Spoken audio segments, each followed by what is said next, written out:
नमस्कार दोस्तों, कैसे हैं आप सब लोग। उम्मीद करता हूं स्वस्थ होंगे, व्यस्त होंगे, जबरदस्त होंगे। तो साथियों, बात करेंगे जो ऑनगोइंग भर्ती उत्तराखंड की सहायक शिक्षक पद की जो ऑनगोइंग भर्ती है 2906 पदों वाली, जिसमें अब तक 5 काउंसलिंग हो चुकी हैं और उसके बावजूद भी अभी लगभग 700-800 पद अभी भी रिक्त हैं। उस भर्ती को लेकर के हाल ही में सदन में मुद्दा काफ़ी गरमाया, काफ़ी गहमा गहमी हुई है। विपक्ष ने जो है सरकार को इस मामले में शिक्षा मंत्री को घेरने की कोशिश की और सवाल खड़े किए कि भर्ती में जो है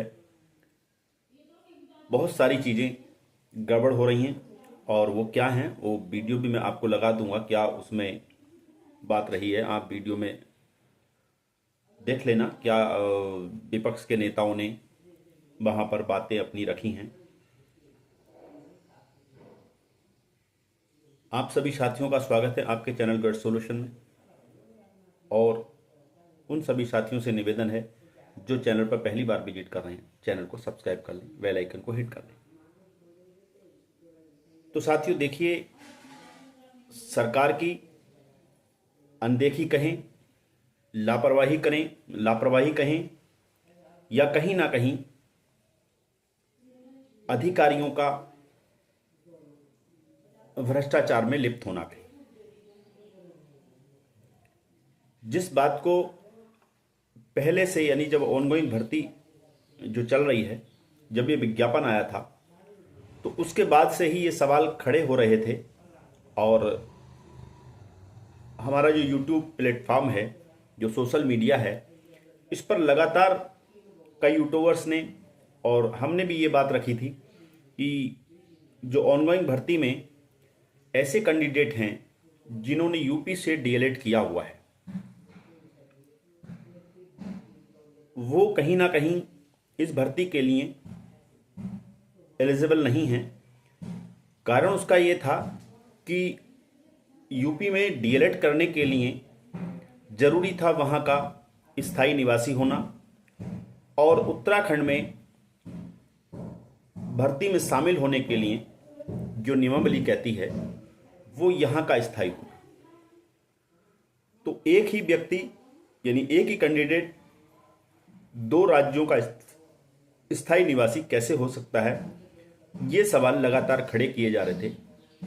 और ऐसा नहीं है, ये चीज़ें जब सोशल मीडिया पे लगातार चल रही थी तो जो शिक्षा विभाग के अधिकारी हैं या सरकार है वो इस चीज़ से अनभिज्ञ थी।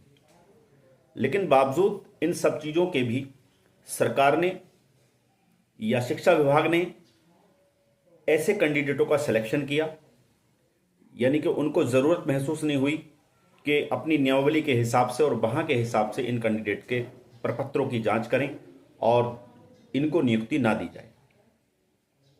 अगर हम अपने जो मेरा जनपद ऊधम सिंह नगर की बात करें तो 35 से 40 शिक्षक ऐसे हैं जो नियुक्त हो गए हैं और उन्होंने डीएलएड जो किया है वो यूपी से किया हुआ है।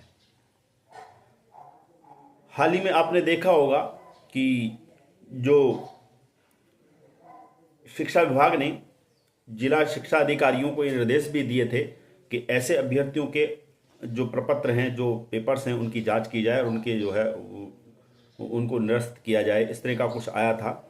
तो लेकिन ये मेरा फिर वही सवाल है कि जब पहले से चीज़ें चल रही थी तो ये किसकी जिम्मेदारी बनती है कि ऐसे लोग नियुक्त क्यों हो गए। तो इसको लेकर के सदन में चाहे यशपाल आर्य जी हों प्रतिपक्ष नेता या और नेता जो हैं, उन्होंने इस चीज़ को उठाया कि हमारे यहाँ के जो डीएलएड कैंडिडेट हैं उन लोगों का ये अधिकार जो है छीना जा रहा है, और बाहर से जो डीएलएड करके आए हैं यूपी से खास करके, वो यहाँ पर भर्ती इन्होंने कर लिए हैं। जबकि वो उन्होंने विस्तार से उसमें भी ये भी बताया है कि यूपी में डीएलएड करने के लिए वहाँ का स्थायी निवासी होना जरूरी है, और यहाँ भर्ती में शामिल होने के लिए यहाँ का स्थायी निवास होना जरूरी है। तो एक ही समय में 2 जगह कोई भी व्यक्ति स्थायी निवासी कैसे हो सकता है 2 जगहों का। तो ये बड़ा पेचीदे वाला मामला है। आप देखेंगे ये उत्तराखंड सरकार की हम बात करें, पता नहीं क्या किस तरीके से ये लालची हैं, क्या है, किस तरह से भ्रष्ट सरकार है। आप ये देखिए कि जब पहले भर्ती आई थी 2600 पदों वाली, तो उसमें भी इन्होंने पता नहीं क्या एनआईएस के साथ इनको खुंदक थी, और पूरा देश एनआईएस को मान लिया था। बिहार ने मान लिया था, आसाम ने मान लिया था, त्रिपुरा ने मान लिया था, कई राज्यों ने अपनी भर्तियों में शामिल कर लिया था, लेकिन इसने टांग अड़ाई। तो हम तो यही कहेंगे कहीं ना कहीं कोई घालमेल करते हैं ये एनआईएस को नहीं लेने के लिए। उस समय शायद बीएड के साथ इन्होंने कुछ घालमेल मिल के किया, कहीं ना कहीं बीएड वालों के फेवर में ये रहे, तो जाहिर सी बात है बीएड ने कहीं ना कहीं इनको कुछ ना कुछ लाभ मिल रहा होगा बीएड से।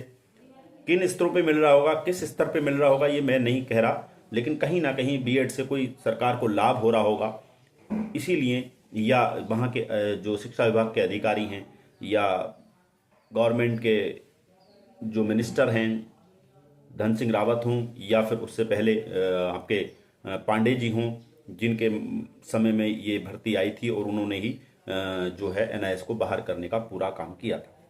तो कहीं ना कहीं उनका कोई ना कोई लालच बीएड के साथ जुड़ा हुआ था, और वो भर्ती भी एनआईएस से दूर रखी गई, और एनआईएस वालों को उसमें जो है लड़ाई लड़नी पड़ी।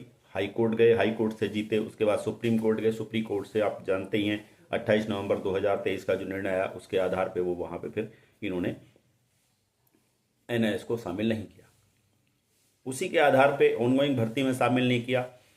अब जब ये सारी चीज़ें क्लियर हो गई और आ गई, तब अब पता नहीं क्या है कि अब फिर एनआईएस को साथ नहीं ले रहे हैं, लेना नहीं चाह रहे हैं। क्या कारण है?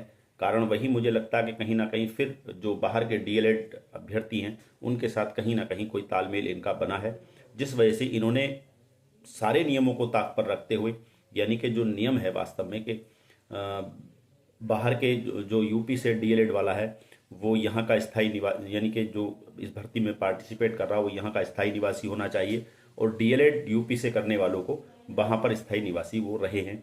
तो ऐसे में कहीं ना कहीं संदेह की जो सुई है वो शिक्षा विभाग के अधिकारियों पे या सरकार पे जाती है कि कहीं ना कहीं उन लोगों के साथ कोई ना कोई इनका घालमेल, कोई ना कोई लाभ जरूर जुड़ा हुआ था, जो इन्होंने इस तरह से नियमों की अनदेखी की है। तो ये कुछ चीज़ें थी जो वास्तव में सवाल बनते हैं इस सरकार पर भी और शिक्षा विभाग पर भी, और अभी भी जिस तेजी के साथ कार्रवाई होनी चाहिए उस तेजी के साथ कार्रवाई नहीं हो रही है, और विपक्ष ने यही मांग की है कि ऐसे लोगों को चिन्हित किया जाए और उनके प्रपत्रों की जांच करके उनको जो है फिर उन पर कार्रवाई की जाए। तो ये होना भी चाहिए, उन पर कार्रवाई होनी चाहिए, और जल्द से जल्द उन लोगों को यहाँ से बाहर का रास्ता दिखाना चाहिए इस भर्ती से। और जो पद बचते हैं, लगभग अगर ये इस तरह से पूरी तरह से प्रक्रिया अपनाई जाती है और इन लोगों को बाहर किया जाता है, तो लगभग 600-700 पद और सृजित हो जाएंगे, यानी और खाली हो जाएंगे। और 600-700 अभी भरे नहीं गए हैं, तो अभी लगभग 1500-1200 पद अभी खाली रह जाने चाहिए। तो कहीं से कहीं तक भी एनआईएस डीएलएड वालों को लेने में सरकार को कोई दिक्कत नहीं होनी चाहिए थी, मगर फिर भी सरकार की क्या खुंदक है, क्या उसकी मजबूरियां हैं जो एनआईएस को नहीं लेना चाहती, ये तो सरकार जाने। बहरहाल ये सरकार इतनी नीचे गिर जाएगी ऐसा उम्मीद नहीं कर सकते थे। मतलब आप सुप्रीम कोर्ट में कह रहे हैं कि ऐसे अभ्यर्थी हैं जिन्होंने स्कूल गए नहीं और वो उन्होंने ये डिप्लोमा कर लिया, तो कैसे संभव है?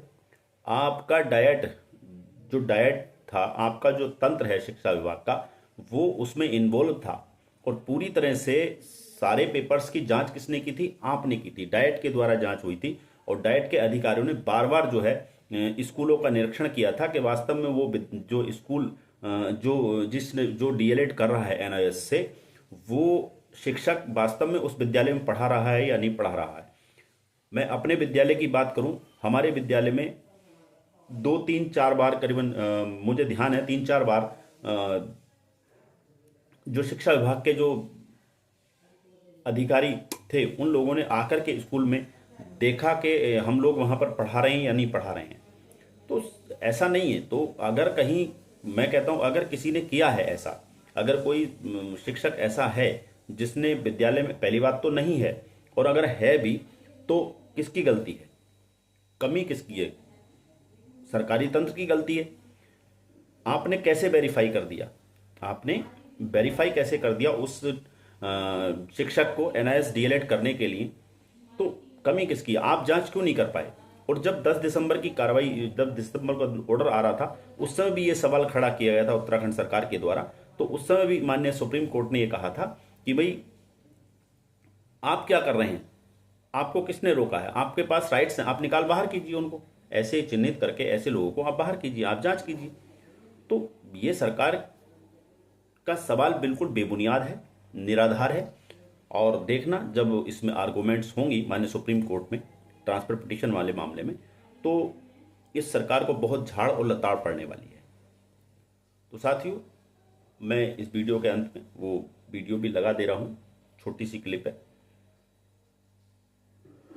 तो इसी के साथ साथियों, जो भी होगा अच्छा होगा, सुखद होगा, बेहतर होगा एनआईएस डीएलएड की दृष्टि से। इसी उम्मीद के साथ साथियों, नमस्कार, धन्यवाद। मिल रही है जो अन्य जगहों से करके आ रहे हैं, इन छात्रों को जो रेगुलर कर रहे हैं, कुछ एडवांटेज देने की बात सरकार क्यों नहीं कर रही है? मैं बात करना चाहता हूं महिला सशक्तिकरण समूह डीएलएड के जो अभ्यर्थी हैं, उनकी यहाँ पे पहले 2 साल ट्रेनिंग करी जाती है, लेकिन नया सिस्टम बन गया है। नया सिस्टम ये बन गया है कि यूपी के जो लोग हैं, हमारे लोग को तो 2 साल यहाँ पे ट्रेनिंग दी जा रही है, फिर एग्जाम हो रहा है। यूपी के लोगों को सीधे एग्जाम देके यहाँ पे भर्ती का प्रोसेस चालू हुआ है। इसलिए मैं कह रहा हूं, नकल विरोधी कानून तो आ गया, लेकिन भ्रष्टाचार विरोधी कानून अभी सही से नहीं इस प्रदेश में आया।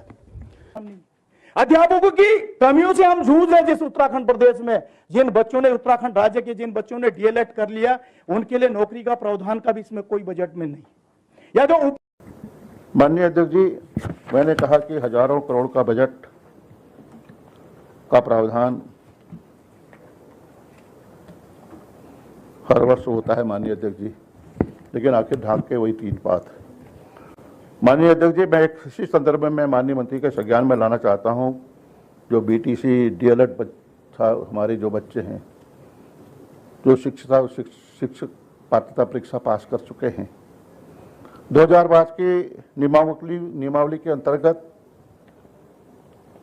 हमने प्राथमिक विद्यालयों में उनकी का समायोजन किया था 2012 में। डीएलएड और बीटीसी प्रवेश परीक्षा जो पास कर चुके हैं, उनको हमने समायोजन किया था 2012 में, लेकिन 2019 में उनको समायोजन से हटा दिया गया माननीय अध्यक्ष जी। और माननीय अध्यक्ष जी, अब इस भर्ती में भी खेल हो रहा है माननीय जी। उत्तर प्रदेश के जो हमारे, जिन्होंने वहां से डीएलएड किया है, उनको अवसर मिल रहा माननीय अध्यक्ष जी। वो यहाँ के भी मूल निवासी हैं, उत्तर प्रदेश में वो डिप्लोमा लेकर आ रहे हैं, यहाँ उनको रोजगार मिल जा रहा है। उत्तर प्रदेश से इन नौजवानों को भी रोजगार मिल रहा है।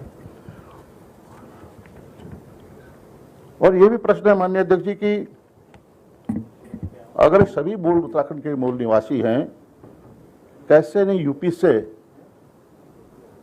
डीएलएड का प्रमाण पत्र मिल गया माननीय अध्यक्ष जी? ये भी बहुत बड़ा सवाल है, इसकी जांच तो होनी चाहिए माननीय अध्यक्ष जी। माननीय अध्यक्ष जी, जैसा हमने कहा कि प्राथमिक विद्यालय में शिक्षकों की कमी है, एकल विद्यालय चल रहे हैं, तो क्यों नहीं है डीएलएड के छात्र जो उन्होंने डीएलएड किया है, जो पात्रता निर्धारित है, उसको उन्होंने, उसके आधार पर उनको क्यों नहीं नियुक्ति मिलनी चाहिए? मैं माननीय मंत्री से कहना चाहता हूं कि इस पर विशेष ध्यान दें। और मैं आपके अवलंबित लोग महत्व के प्रश्न पर जो मुझे आपने बोलने का मौका दिया, मैं चाहता हूं कि इसमें विस्तृत चर्चा हो।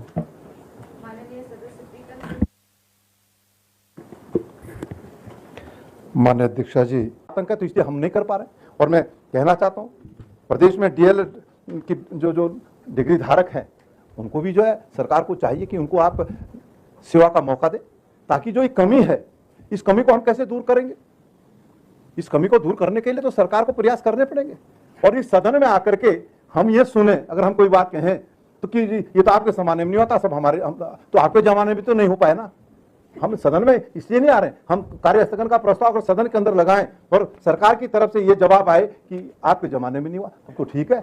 जब हम उधर हों तो हम कहें आपके जमाने में नहीं हुआ, जब आप उधर हो तो आपको हमारे जमाने में नहीं हुआ, तो फिर भाई आखिर इन व्यवस्थाओं को सुधारने का काम कौन करेगा? जी आपसे आग्रह, मैं आपके माध्यम से सरकार और इंटर कॉलेजों में सोलर पैनल लग सकते हैं, वहां सोलर पैनल भी लगाए जाए।